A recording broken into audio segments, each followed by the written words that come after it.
Same way as you prep for cooking, you prep for decorating cakes too. You prepare your icings, you prepare the tools you're going to use, the tips you're going to use, and any toppings.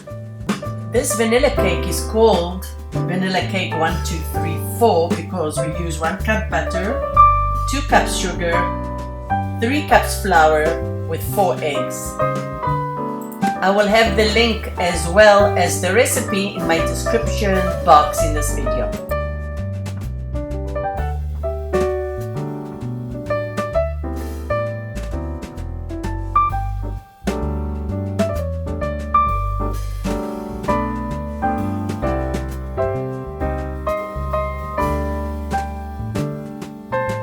With the cobbler, you can change your tips using the same color icing in your bag. For example, if you wanted red roses, you would use the petal tip or the round tip to write on your cake, or you could also use the star tip to make borders or flowers.